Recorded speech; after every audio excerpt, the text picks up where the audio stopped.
Design for production. Entrance canopies for the multifunctional building of the Lakhta Center in St. Petersburg by Christian Wolkowicz, Jaime Sanchez-Alvarez, that's myself, Kamil Schwarnowski of Lindner Steel Glass, Mark Fahlbusch from bollinger-grohmann engineers. This is a rendering of the multifunctional building at the Lakhta Center. The Lakhta Center houses the headquarters of the Russian energy consortium Gazprom. The white star in the middle of the picture marks the position of the north canopy, which is the subject of this presentation. This plan view shows the overall dimensions of the multifunctional building, with the north and the south entrance canopies. The perimeter of the building has about 300 meters length at the south side, 190 meters at the north side, and some 90 meters at each of the side edges. The height of the facades vary from ground level to 90 meters. Lindner Steel Glass got the contract for the double wall facades amounting to 43,700 square meters and the two entrance canopies with 1,700 meters. The canopies are the smallest part of the contract, but they have the most complex construction, in particular the north canopy.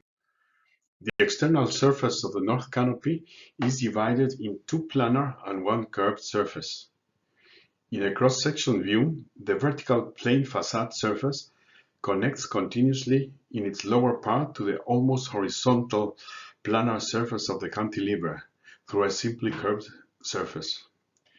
In the cylindrical portion of the vertical facade, the transition to the cantilever is achieved through a doubly curved surface. The final geometry of the glazing surface is the result of a relatively long iterative design process in interaction with the architect. The in-depth geometric design development was directed to rationalize, that means simplify, the geometry for fabrication. The picture top right shows a few intermediate stages of the canopy's geometry development, and below right, the final global form for execution, which includes adequate drainage slopes. Glazing panels geometry. The dominant standing joints of the building's external vertical facade have an approximate leftward inclination of 20 degrees from the vertical on the front view. The main beams supporting the north canopy follow these joints layout and continue outwards from the facade on the curved transition surface into the planar cantilever surface. The main lines are divided following the horizontal lines of the building's facade to complete the glazing grid. In order to keep the canopies free of snow, the glass panels are heated. Nevertheless, the dimensioning of the panels was done for a snow load of 10 kilonewtons per square meter. These facts require tempered toughened pre-stressed glass.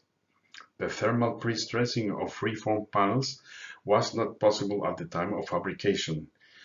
Consequently, the freeform doubly curved panels from the theoretical geometry were approximated with cylindrical panels.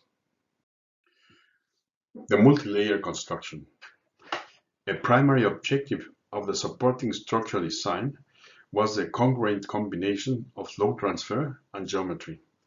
Consequently, the main support beams, also called hockey sticks, were given a relatively simple geometric shape.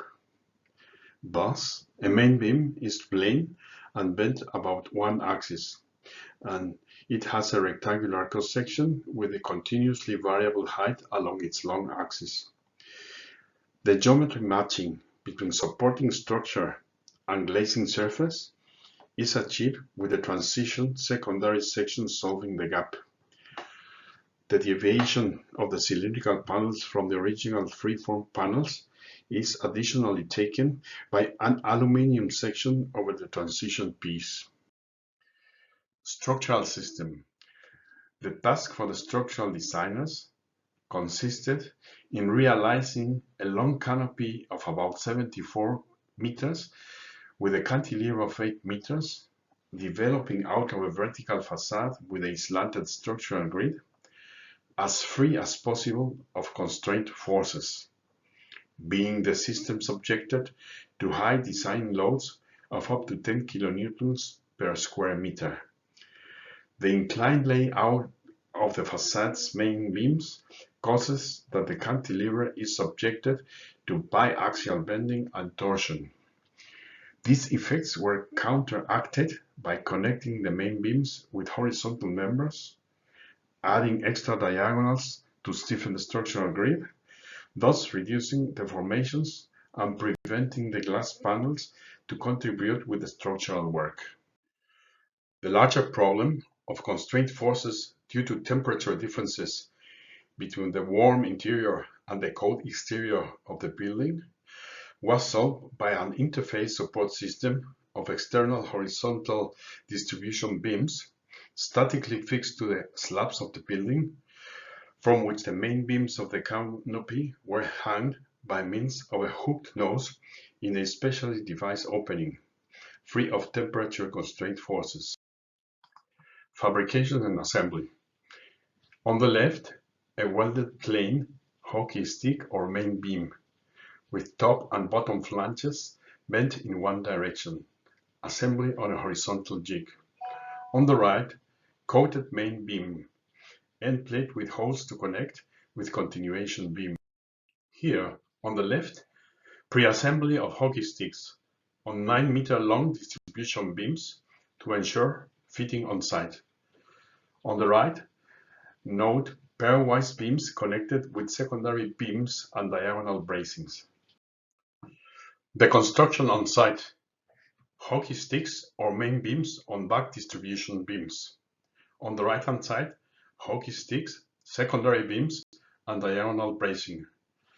Note the drainage slope. The finished construction on site, steel and glass installed for the internal facade, the external facade and the north canopy. Here, a frontal view of steel and glass installed. On the left-hand side, the external facade going continuously into the cantilever canopy. On the right-hand side, the internal facade.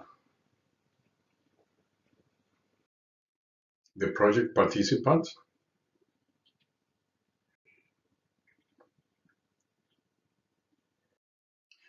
Thank you for your attention.